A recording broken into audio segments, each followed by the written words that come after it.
Hello, Mr. Ambassador. Hello. I'm pleased to be able to come to your office and to see you in person. The pleasure is mine. I appreciate that so much, and now we're able. My hope is that our students are able to see a view of Turkey they haven't seen before, and they're able to see you as ambassador of Turkey and the highest representative in person. So thank you so much. The first topic I'll discuss is Turkish security policy. And my first question to you is, in these days, we hear occasionally about Turkey as a threat to Europe. With rising China, but also a weaker Europe, how would you describe the situation between Turkey and Europe today? What is Turkey's perspective on the ongoing situation?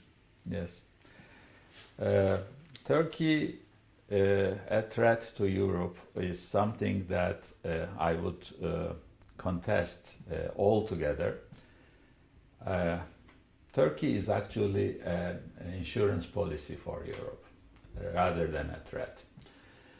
Having Turkey as a powerful nation exposing all the difficulties of the Middle East and Central Asia and other Northern African issues are also somehow affecting us, is something that Europeans are actually benefiting from. They may not be appreciating it as much as we can think of, but Turkey as a member of NATO, as a member of European Council, as a candidate for European Union, and as part of all European mechanisms, policies, and international multinational organizations, is part of Europe and is very much contributing to the security and the well-being of Europe. Where we are not getting the understanding as much as we like is that because of this proximity of Turkey to the conflict zones and to the issues that are creating national security concerns for Turkey, there are some areas where we cannot hold the ideal principles in experience or in life as much as we want to do. For example, the Turkish policy vis-à-vis Syria is very much dictated by our national security concerns that are coming from threats coming to Turkey from Syria, and also other effects like close to 4 million displaced persons living in Turkey, having a big impact on Turkish economy, Turkish social life and everything. We have to deal with all these issues almost alone, without any support coming from Europe. There has been a mechanism that we signed together with European Union countries that they were supposed to help us regarding Syrian displaced persons, which even that agreement didn't go well in the implementation on the European side, whereas we actually delivered all of the promises that we have made during this about this agreement. So what is the core of issue about Europe seeing Turkey as a threat is a total misunderstanding. On the contrary, the threat for Europe is to push Turkey away, and if Turkish integration into the European organizations and European life and European environment in general will be diminished, then it might be a threat. So our call to European friends is that they should embrace Turkey, and they should be a little bit more sympathetic towards Turkish concerns that they do not have in the comfort zones of European territories. And this is very much valid. Although Norway is not a European Union member, integrated into European institutions a lot. That's why we also call on Norway to be more sympathetic and understanding towards our concerns coming from the geopolitical location that we have in the area that we live. Right, our neighborhood. Because as we know, you are bordered to Russia, you're bordered to Greece almost, with problems in Cyprus, as well as... we are also bordered to Russia. Yeah, as well as Iraq in the south with the Kurds, and so you are kind of like, I don't know if you say landlocked, but you have some issues almost everywhere. Yes.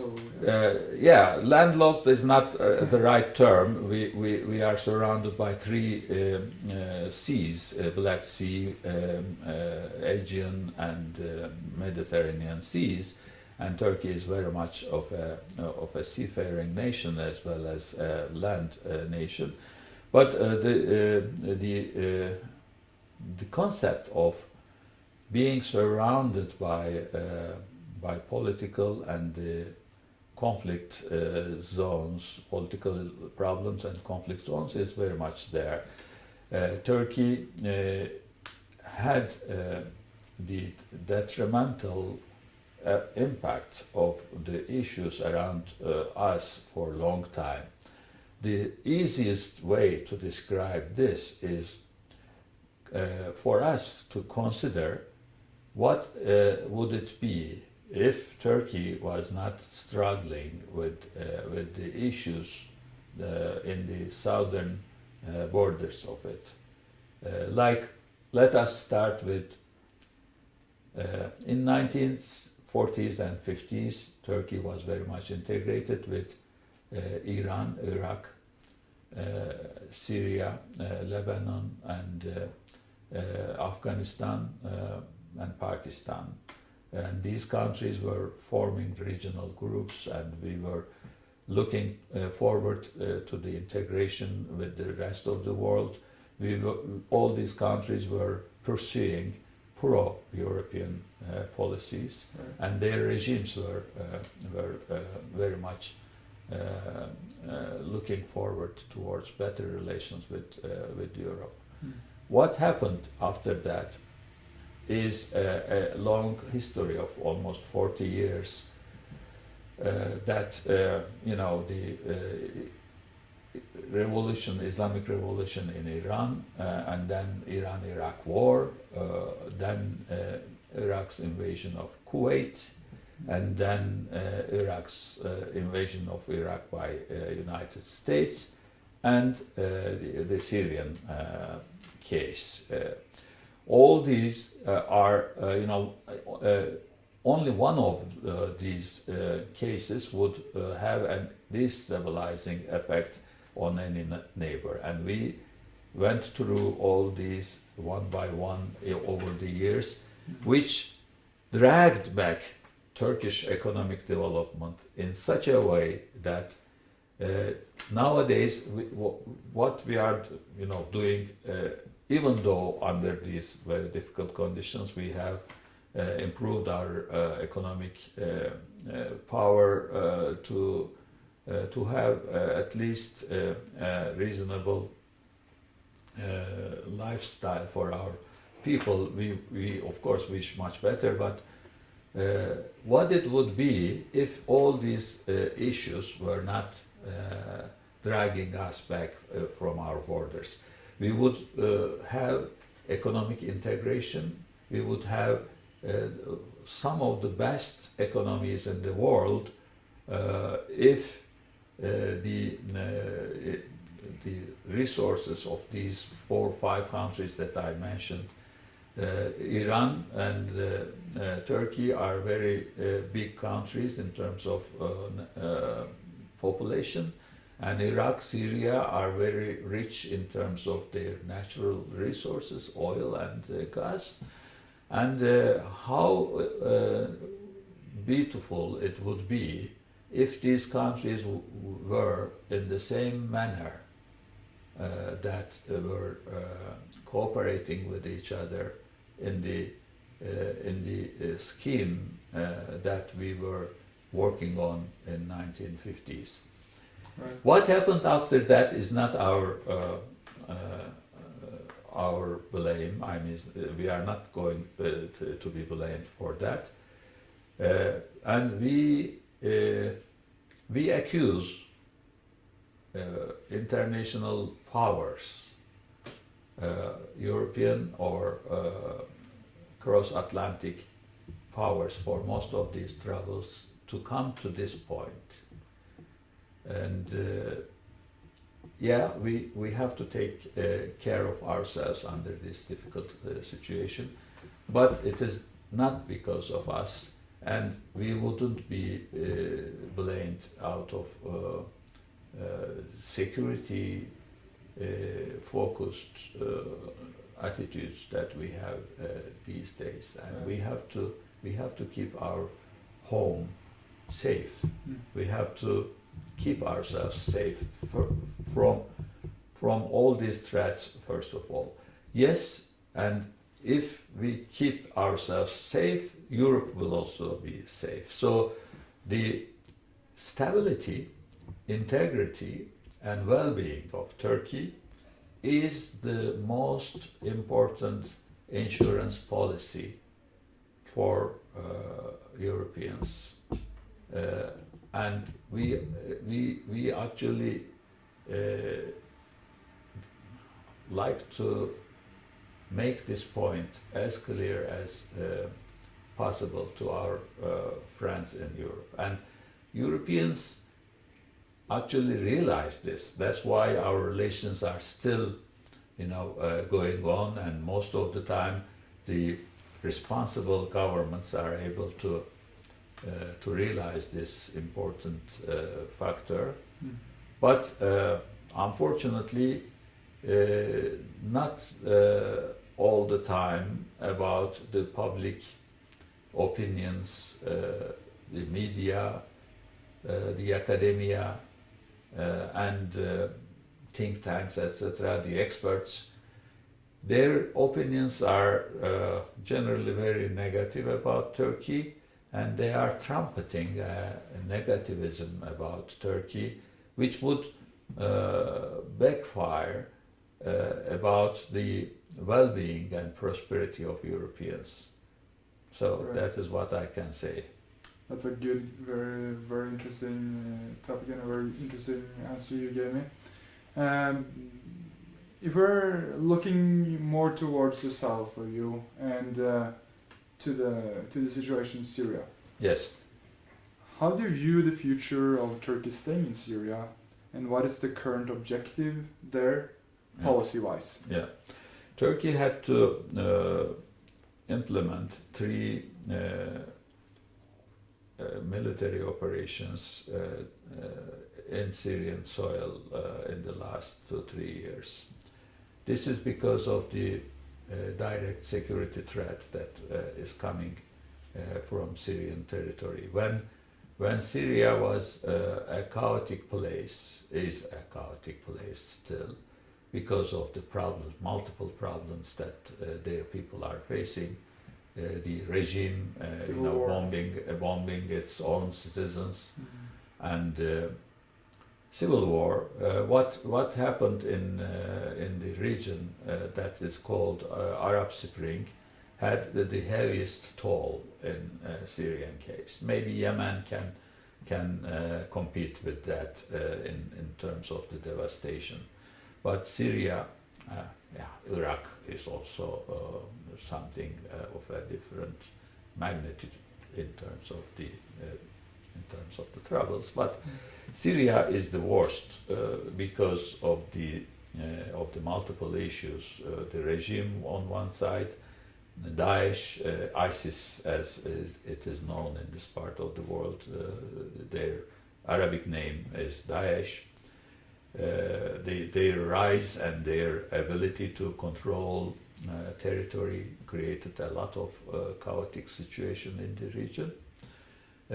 And the Turkish problem with PKK terrorism over the last 40 years or so took a new form in the northern eastern territories of Syria, when American government choose to have the YPG and PYD as their counterpart, as their collaborator in the fight against ISIS. We had an issue about this phenomenon because we believe that you cannot fight against a terror organization by the help of another terror organization. So we told our counterparts in the United States that it was wrong to pick up PKK, YPG, PYD, SDF, etc. All these acronyms are boiling down to PKK. Right. And this is a very clear fact. I mean, it's not something that we are telling only. They themselves are also making this point very clear that it is the same thing. So how can we accept PKK to be functional like an authority on our border next to Turkey? So that was the issue that we had, and the ability of PKK to receive American help, assistance, disguised as assistance towards fighting against Daesh. But of course, when you give ammunition, weapons, and heavy artillery, etc., to a terrorist organization, you never know where it will end up. Was it going to be really used against Daesh, or was some of them would be infiltrated into Turkey in their so-called fight against Turkish government? And this actually happened. There we found many tunnels in the border areas between Syria and Turkey after we captured some of these areas. Of course, that is not something that is spread around the world, but we know it and we documented it. And there has been a lot of attacks by the PKK who grouped itself in the Syrian territory under the so-called Rojava administration and attacked Turkey from there.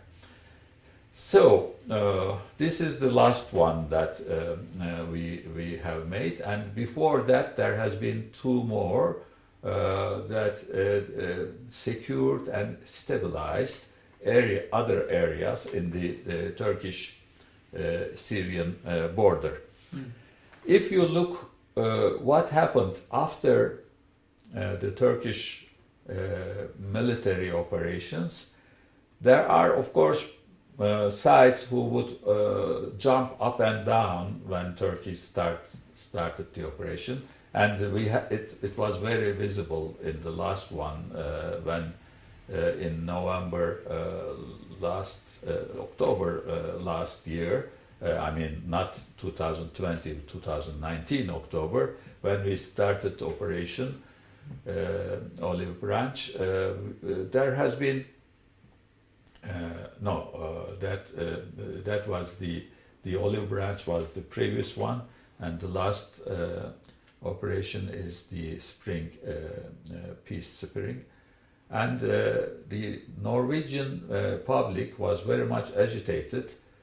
Also the Norwegian government told us that they see this as a wrong move because there are 3 or 4 reasons that they have told us or argued. None of these happened. These Turkish operations didn't destabilize the area, didn't cause ISIS to regroup or to become stronger. On the contrary, we are the ones who are fighting Daesh in the right way.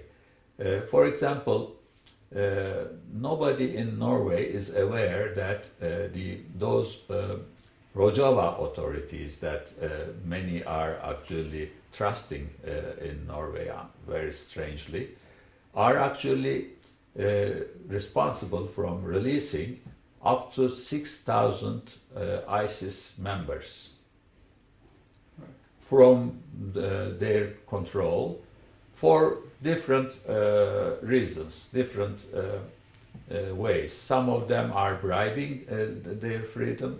Some of them are, just released out of logistical reasons, not to feed them and things like that. Some of them as bargaining chips, and many other ways. So the Syrian Kurds that are, good with Turkey are already in Turkish territory. We have 400,000 Kurds among the Syrians in Turkey. We have close to 4 million Syrians, and 1 out of 10 is a Kurdish one. So if Turkey would be very negative about Kurds, as generally put in this part of the world, Syrian Kurds would not take refuge in Turkey. They are there.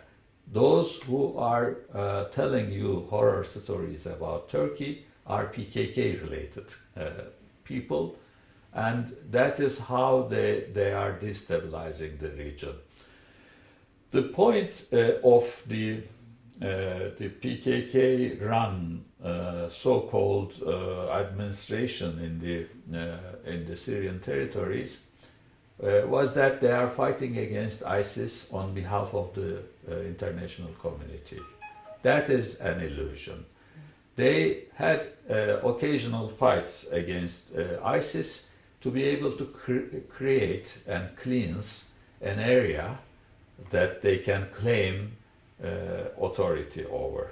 In the triangle that is running parallel to the Turkish border, the Euphrates and the Iraqi border. So this triangle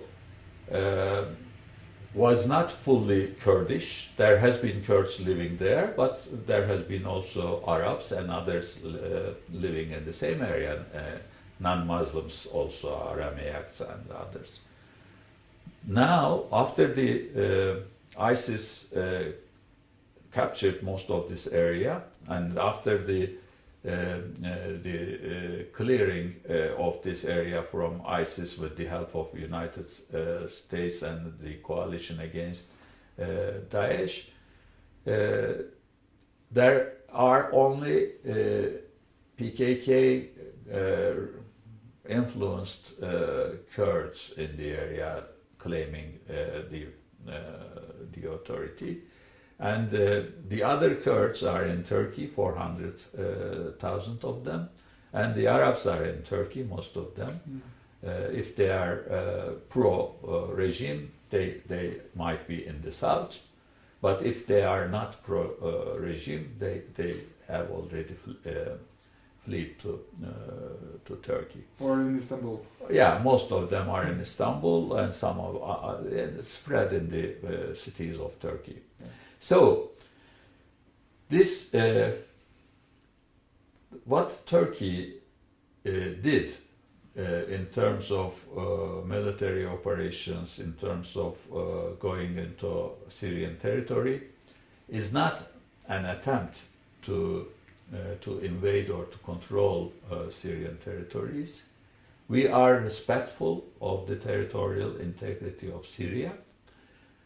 Although we have a lot of issues with the Syrian regime, we still consider Syria as an integral entity that should be governed by the Syrian people, and we are in that sense very much supporting the UN-led international attempts to find a new way for Syrian people to rule themselves. And as you may know, the Syrian opposition is very much present in Turkey, most of the components, and a lot of the refugees that got votes. And, yes, and we are supporting the UN efforts, and as you know, a Norwegian is heading these efforts as the special representative of the Secretary General of the United Nations, Mr. Pedersen. He is very much in contact and in collaboration with Turkey, and we are working hard to improve the intra-Syrian dialogue, where a Syrian-born solution for the Syrian issues could be achieved. A new constitution, elections, etc., all these frameworks that are run by the international community is very much supported by Turkey. And when Syrians are at peace with each other, and if they can reach a conclusion, a solution among themselves, we would be very happy to hand over all this territory to the legitimate, well-established, democratic Syrian people. Do it have to be a democratic Syrian? I mean, democratic is, of course, is some. Yeah, Assad is not democratic, and all of us joined saying this to them, and one of the loudest voices in this regard was Turkey, as you know. We still think that Syrians deserve better than what Assad is showing us. But of course, it's eventually to the Syrians themselves to decide on what kind of a government they would have. We can only advise and encourage them to have more democratic system, but sometimes it may not work as much as we like and as good as we like. So it's a complicated situation. I mean, the Syrian case is currently the most complicated, multifaceted international crisis. It became international because everyone is there, and Turkey was a latecomer into the Syrian, actual existence on the ground. In terms of that, no one can blame us that Turkey was a factor who interfered in Syrian affairs unprovoked. We have been quite slow and late in reacting to the security concerns that we had there. So everyone else is there. I mean, I forgot to talk about Iranian influence, Russian influence. I mean, it's not only the United States that interfered. It was Russia, it was Iran, and Gulf countries and others. Everyone had a kind of interest and existence and influence in Syria. And in a very strange way, our European friends told us that we should not be interfering in Syrian affairs. I mean, everyone else is right to be in Syria, but not us. We have a longest border. What is the effect of Syrian crisis is felt by Turkey first and foremost and most intensely compared to any other interlocutor in this picture. So Turkey is in Syria for its own security needs, and we are very much in good relations with our Syrian brothers. We call them brothers because there are many that we lived together. The Arabs in Syria, Kurds in Syria, Turkmens and Christians in Syrian territories. They have a long-standing relationship with us. We know them, we love them, and we would like to live in peace with them as good neighbors. The only problem is that currently they cannot have control on their own territory.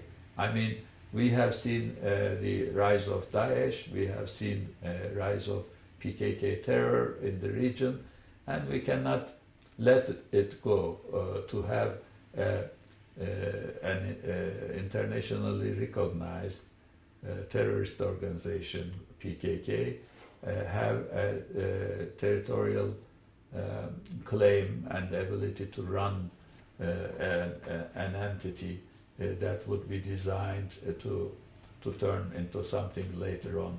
This is what we considered as a national security threat, Right. and took action against it.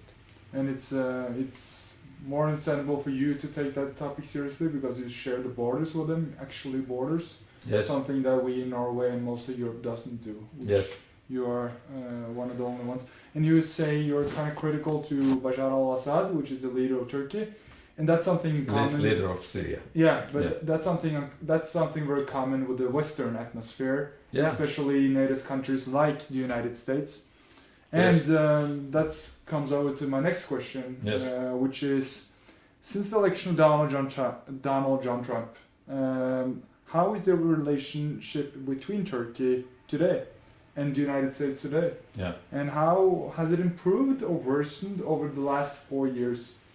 There has been some troubles that we had with the United States. The most important issue is the one that I just explained, that the US policy of collaborating with YPG, PYD, which are the offshoots of PKK in the area, in the fight against Daesh. So we told our American friends that the fight against Daesh can be done best with collaborating with Turkey, their natural ally in NATO and in many other ways. So the American explanation against this was that when and if we collaborate with Turkey, we have to put more American soldiers on the ground because Turkey is not telling the Americans that, okay, leave it us, give us the weapons and we will make the fight on behalf of you. Whereas the SDF forces, as they call it, just promised that. What is the SDF? SDF is Syrian Democratic Forces. Right. Which is a rename, and an American general who was in duty on those days actually disclosed it later, that they used this democratic just to disguise their affiliation with PKK. Right. So SDF is mainly PKK for us. It is almost equal to PKK, and Americans told to the world that SDF, or the Syrian Kurdish groups, as they are calling also, but we resist this idea of calling them as Kurds because they don't represent whole Kurds. The 400,000 Kurds in Turkey are also from the Syrian territories, and they don't like what they see in Syria. So they told us that it would be requiring less American soldiers to be put into risk or into danger if they work with them. So apparently the sale of this idea is like this. These SDF forces are ready to fight on behalf of us. Let us give them weapons, let us give them logistical support and everything else, and they will fight against Daesh on behalf of us, so that we will not be endangering American soldiers on the ground. This was the logic, the explanation of the Americans. Whereas we said that if the Americans are really interested in fighting against Daesh, it should be done by proper armies, like very strong Turkish army, could do this together with the Americans and other allies that are teamed up in the coalition against Daesh. There is a group including Norway. Unfortunately, this didn't go at that time well in the American system because of that explanation that they said. Anyway, we resisted this idea. We didn't accept it, and that was one of the most important contesting point between Turkey and the United States. And there are other issues like S-400 missile system that we bought from Russia. During the Syrian crisis, there has been cases when Turkey was directly under threat of missiles from Syria and some others from the region, and we needed an air defense system. Unfortunately for Turkey, I mean, it is also our blame maybe not to have this until now. We didn't have a national air defense system against missiles. We tried to do this by flying continuously by F-16s, which is a kind of a costly. Yeah. So it's not the real thing. You should have stationary anti-missile air defense systems. And at that time we asked our NATO partners to help us in this regard, and NATO actually responded positively, and they stationed Patriot missiles. Patriots are equivalent of S-400 in the NATO system. So the best air defense system in NATO is Patriot. And the Patriots were stationed in Turkey for some time. And then, although the risk didn't disappear, our allies told us that they would remove the Patriots from Turkish territories and would leave us defenseless. And they did this against all the complaints by Turkey. They left. Only Spain kept their Patriots, and we are thankful to Spain in this regard. The other NATO partners actually left us undefended, and in this process we had to we asked also to buy Patriots from United States, and they gave us the answers that it would require Congress approval, and it might be difficult. Because in the Congress there are also opposition forces that would be that against Turkey acquiring patriots. And they also didn't give us favorable conditions regarding the sale. So practically they made it almost impossible for us to acquire it. And at that time we told our American friends that we have to find a way to protect our airspace, and we are going to talk to Russians about it. And they shrugged it off, and they didn't take it seriously. And we discussed this with the Russians, and we thought that their offer would cover us for the time being. Although we know that the NATO system is not compatible with the Russian air defense system, but this is not the first time that a NATO member acquires S-400s. The Greek government bought S-300s way back and stationed them in Crete, in the island. And the world or NATO or our allies didn't create a fuss about it. Why it is on the S-400 is another issue. But the American government was angry about it, and they actually punished us by removing Turkey from F-35 program. And that was a big blow on Turkish defense, because we are not only simply buying F-35s, we were in the program of producing them from the very beginning. So we were an integral part of the F-35 program, like Norway, and we were to buy a lot of them. Acquire a lot of them because we are partly producing. We are still producing parts of it. Even though America actually removed us from the acquiring part of the program, some of the signed agreements to provide components are still going on. It's a very funny situation, and it is illegal. It is not fitting to the international rules to punish Turkey like this. We hope that it would be changed, but it didn't until now.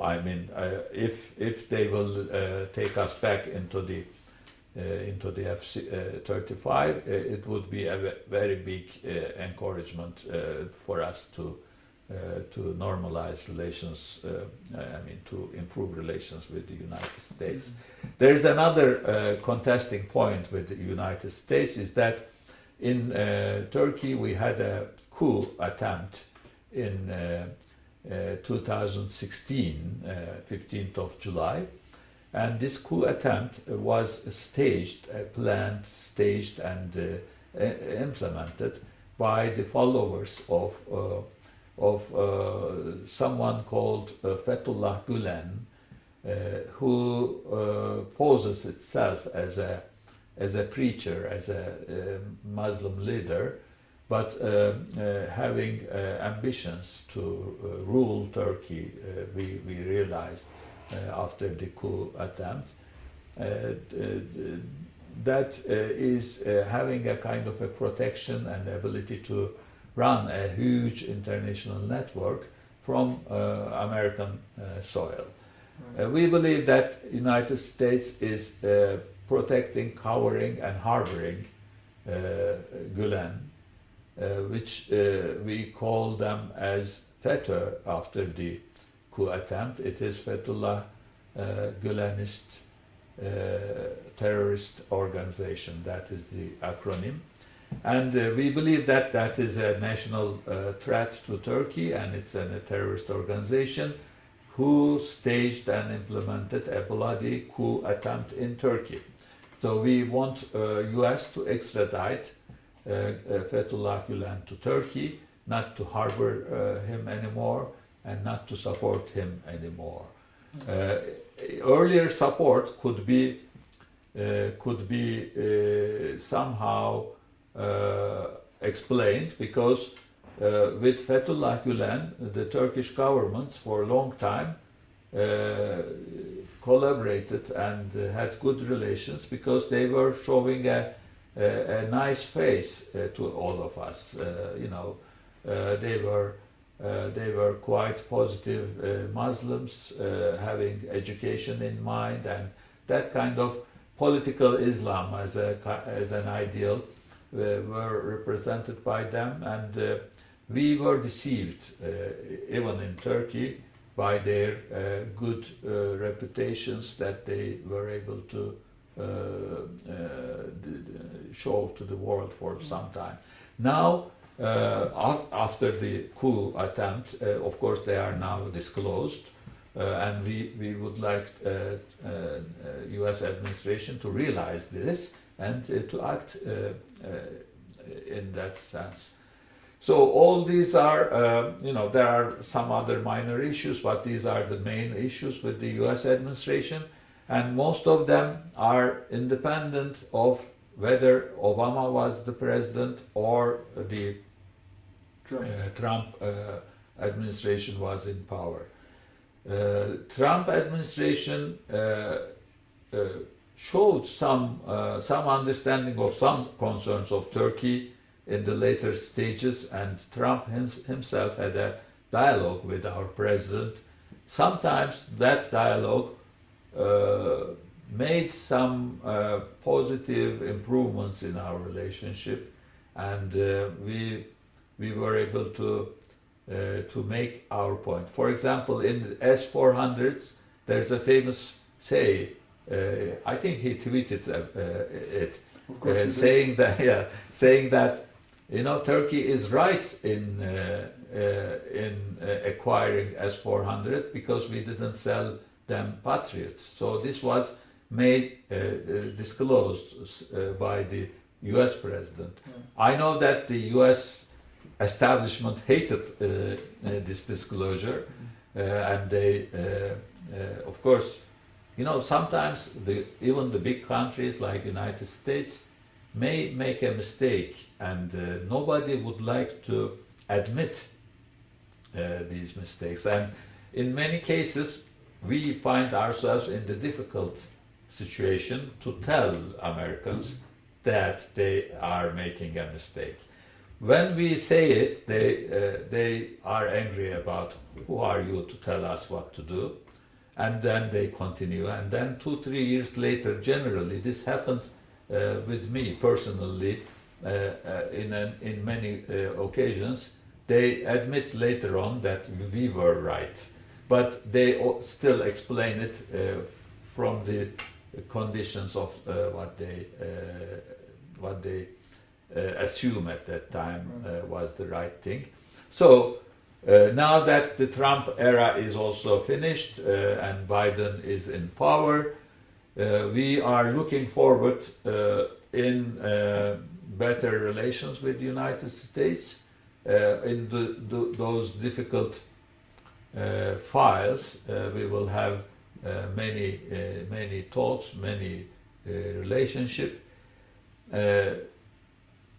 U.S. is blaming Turkey not being a good ally by buying S-400s, but we are telling them that we have been your best ally, and we still are, but you have not acted like a strategic ally to us when we needed, when we were exposed to the heat coming from the Middle East. We were not helped the way that, there has been some times that the NATO and US acted in defense of Turkey. I mean, I cannot totally deny what has been done, but this was not consistent. Many pulling factors in Europe, in NATO, in US were actually affecting the US decisions, policy making, in making decisions more and more against Turkey, which actually run against US interests and against the NATO's interests. So we are asking our NATO partners, mainly US and others, to be more forthcoming and understanding and sympathetic to our security concerns stemming from being the country exposed to the hot spots in the Middle East, Right. more than anyone else.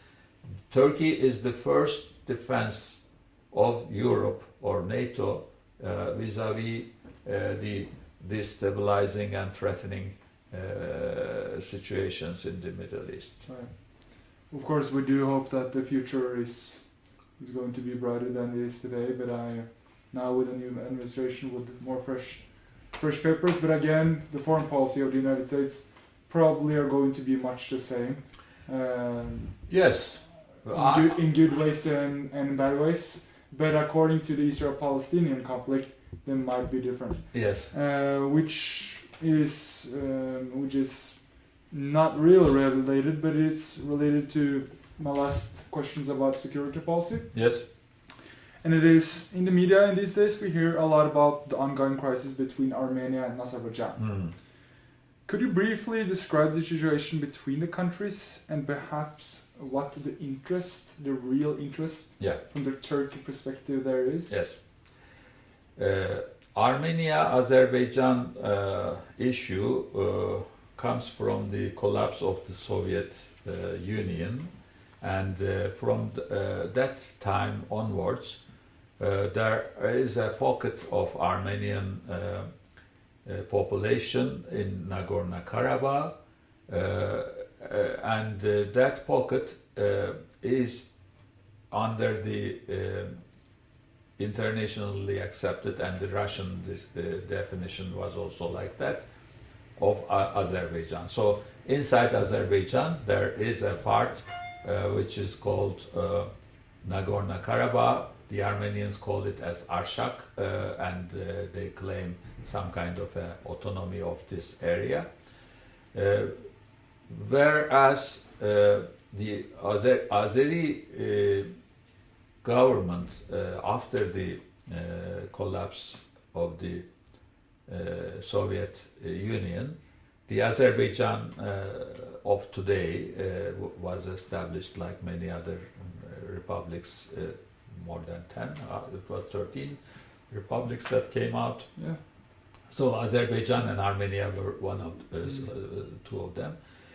And they had a fight, they had a war. Azerbaijan was one of them, but now Armenia was always independent from the Soviet Union, but yeah. No, it was not independent from Soviet Union. Armenia was also a part. As I have read, Armenia was independent, but Azerbaijan was one of the parts of the Soviet Union. That's true. Sorry about that. But Armenia was actually very much under the influence of Soviet Union due to the militarily. Yugoslavia situation. Militarily, etc. Yeah. Anyway,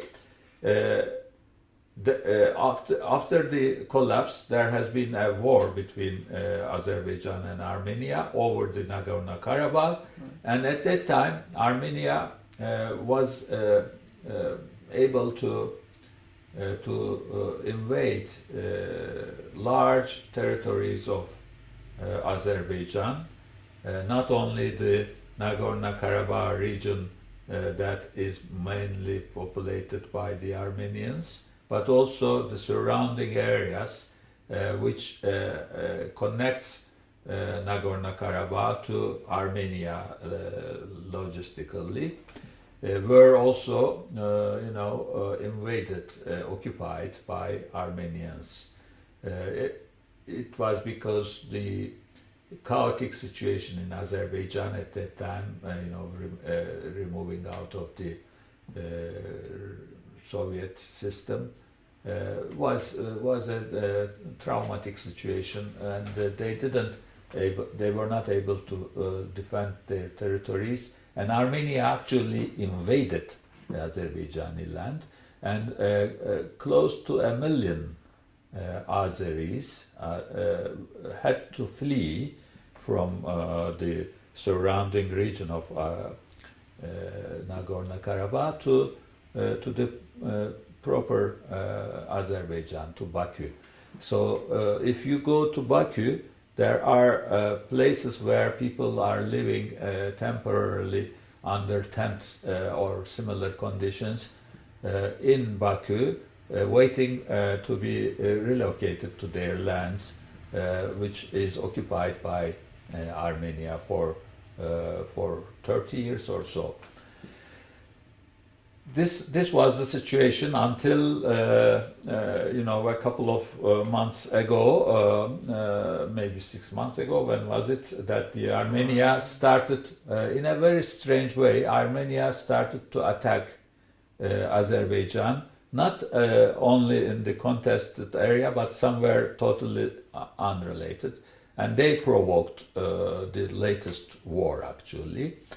But this time the stakes are different. The Azerbaijan is enjoying the stability and the economic improvement over the years after they discovered very good resources of oil and gas and able to establish relations with the economic relations with the rest of the world, pipelines, etc., many other projects, and also the good relations between Turkey and Azerbaijan improved the conditions in Azerbaijan.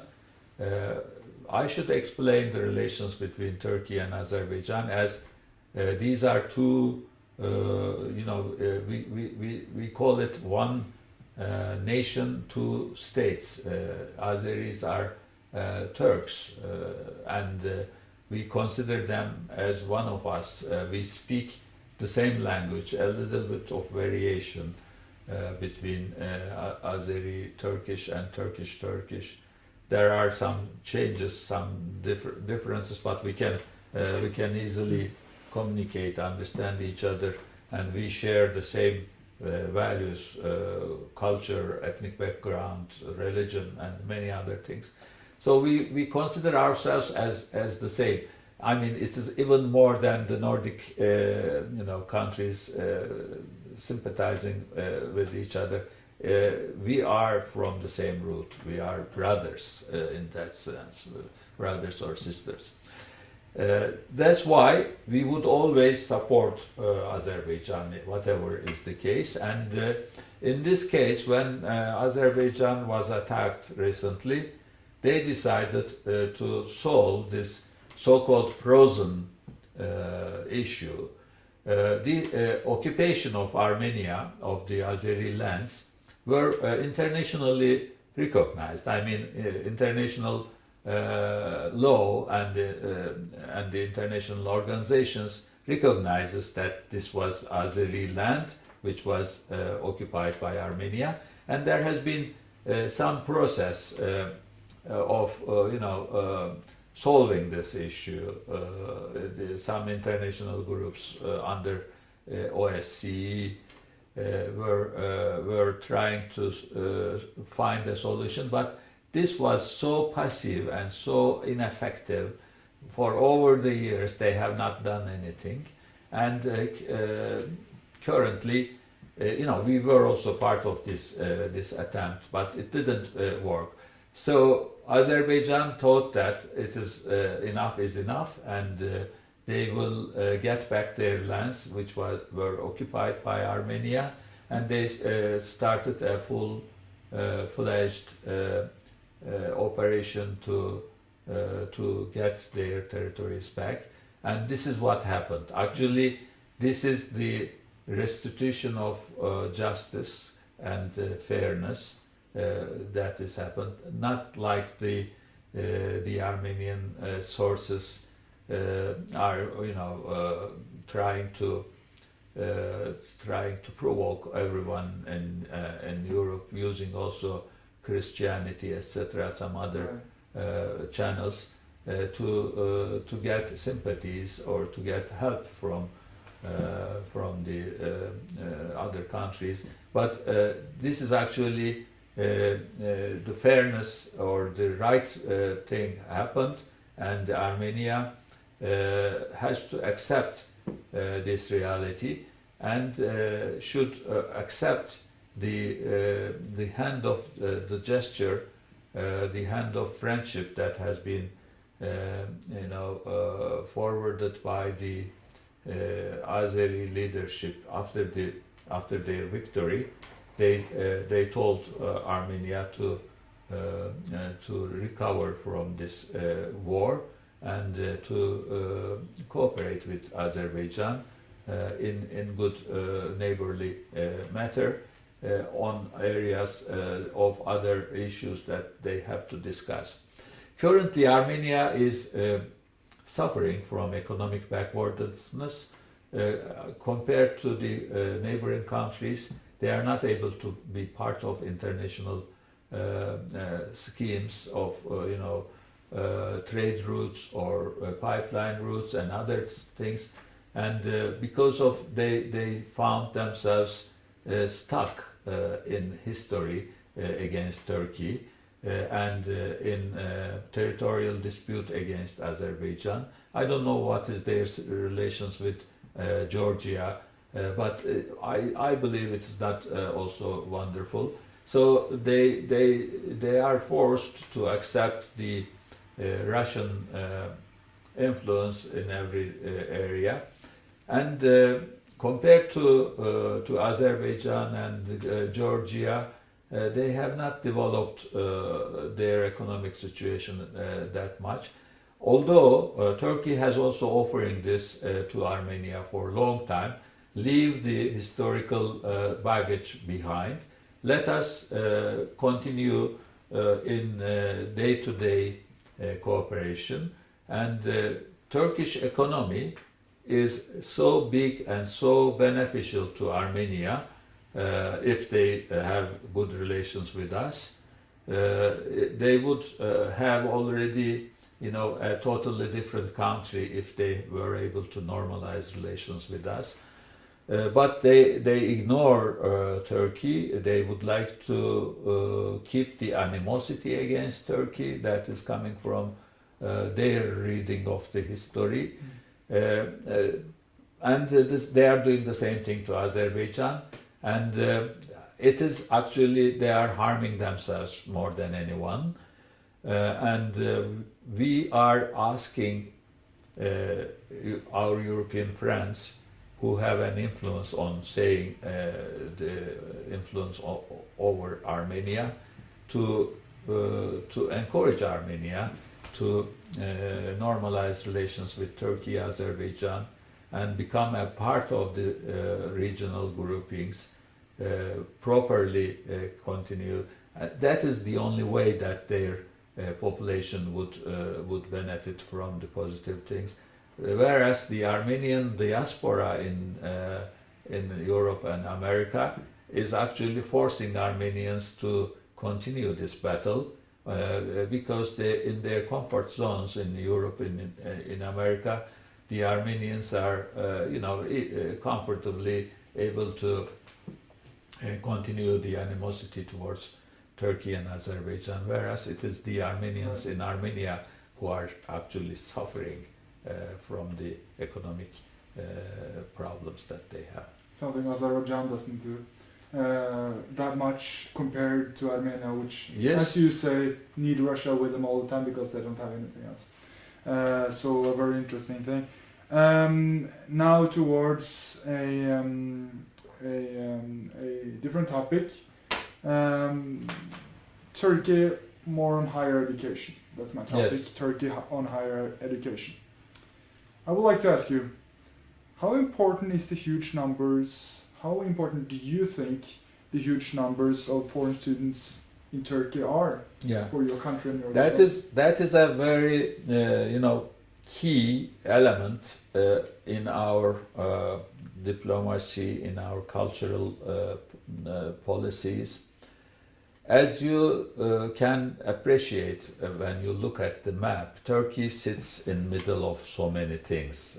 We we are stationed in the middle of the fault lines that are dividing the cultures and countries, but also bridging them. It depends on how you are looking at the things. So we would like to be that bridge rather than the division line, because when you sit on a division line, it hurts.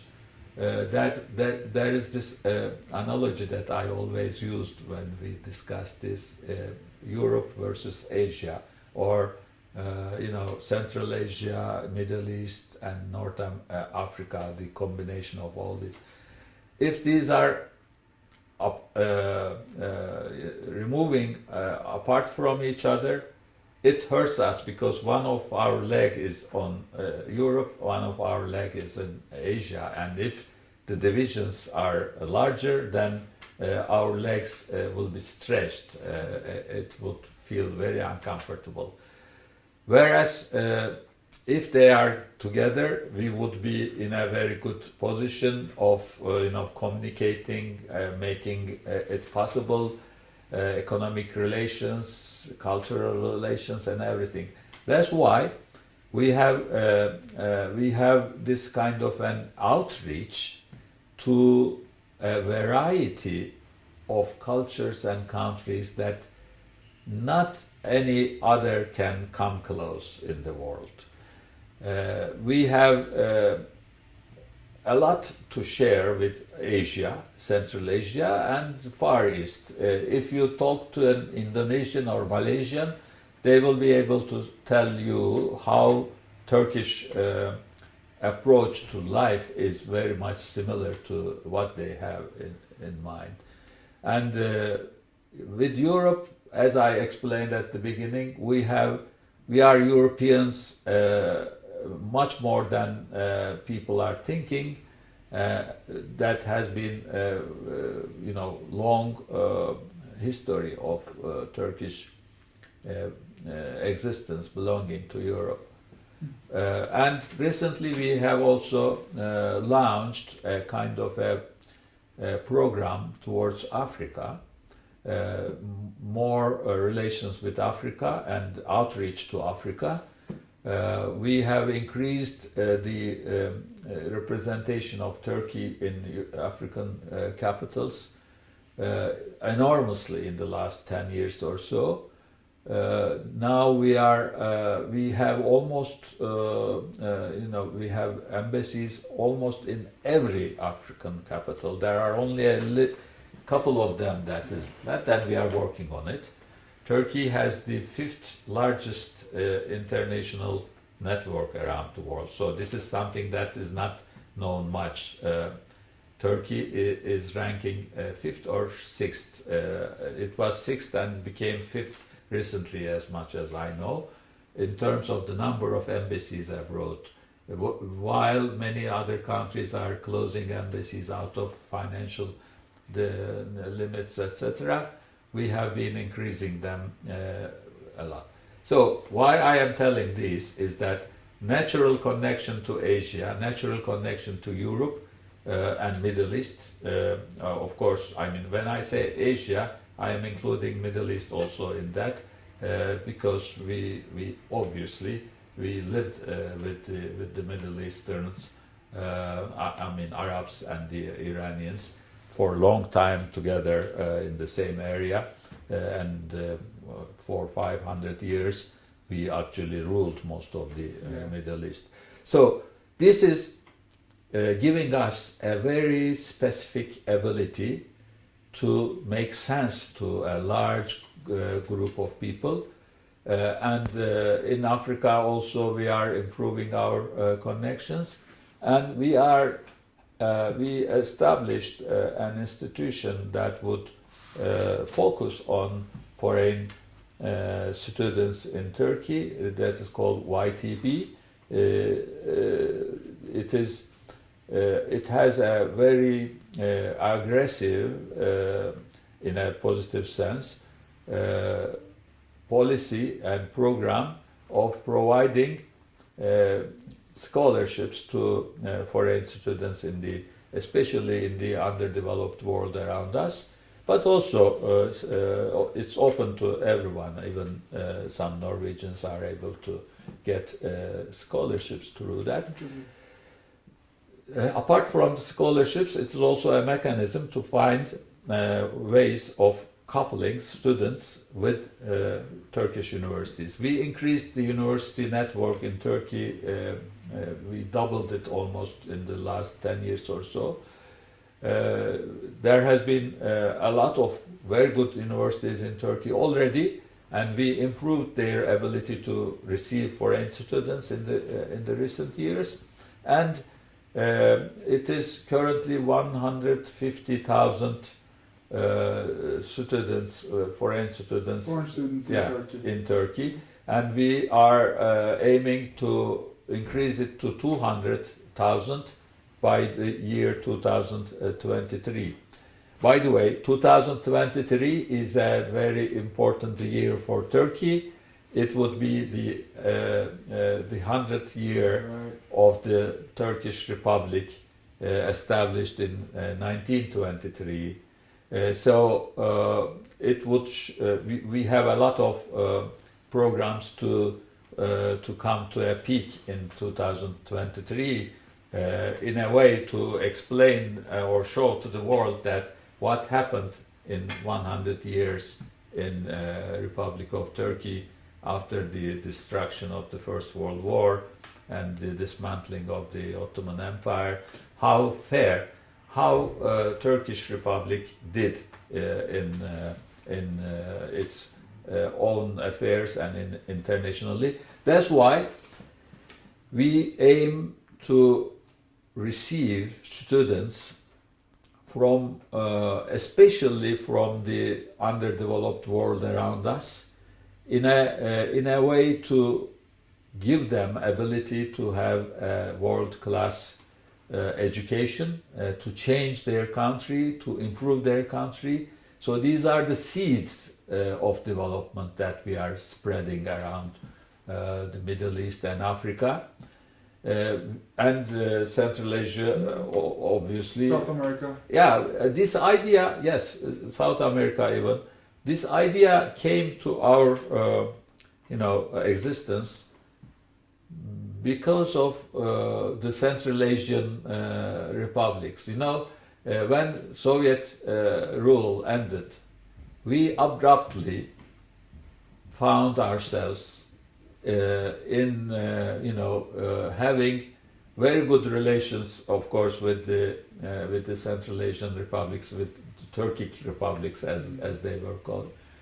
They are our brothers, which were not accessible for a long time under the Soviet curtain, the Eastern curtain, Eastern Bloc, whatever you call it.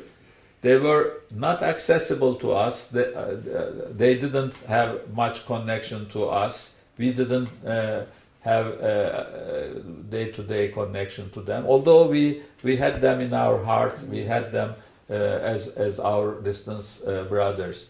But suddenly they became very much accessible and very much needing our help in everything. And that was the time that we opened up our universities to Central Asian republics, students from there. We were not prepared good enough at that time. Our programs were not well prepared, but we still had them. And many of the high-ranking officials in the Central Asian republics that you can meet today are actually, if they are not from the Russian system, still it is important to have the Russian education, etc. But the alternative is the Turkish one, and some of them are products or the graduates of Turkish system, Turkish educational system. We would like to have it even more improved. The Balkans are also very much interested in a Turkish education. It is highly qualified, very good student life. The Turkish universities are encouraging foreign students, accepting them, embracing them more than many other countries. Visa regime is also much more liberal in Turkey than many other countries.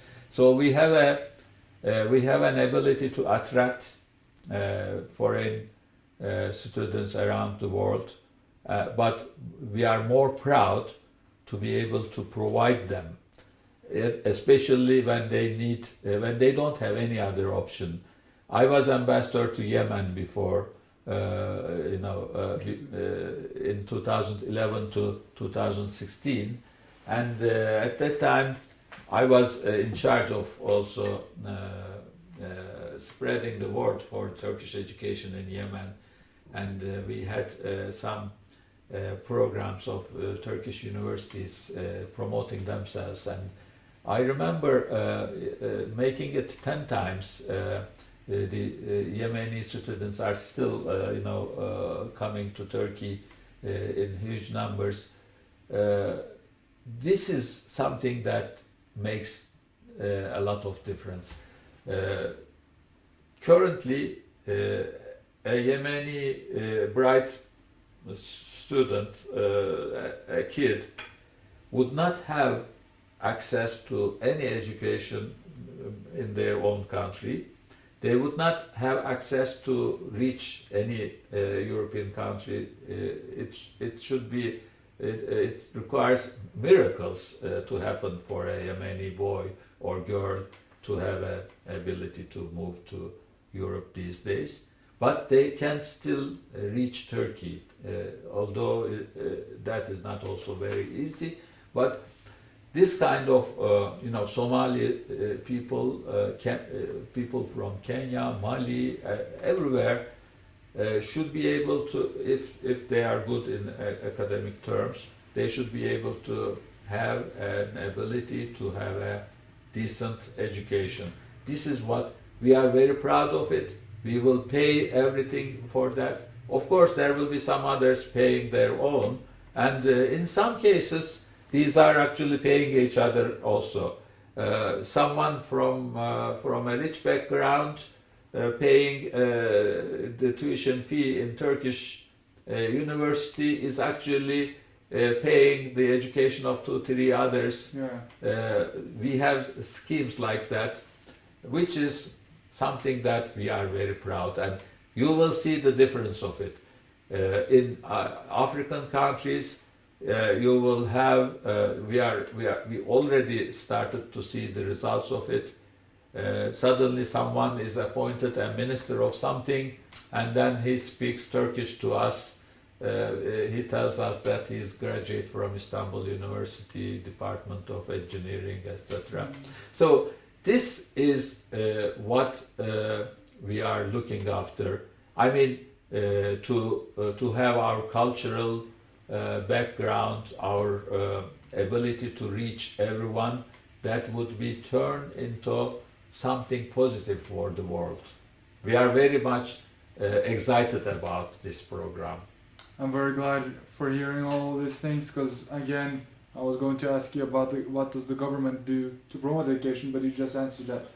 Yes. And that's actually concludes part 1 of this first conversation with the Turkish ambassador, and I'm very pleased of having you in the part 1, and we'll be back next week with part 2. So I will see you then. Thank you.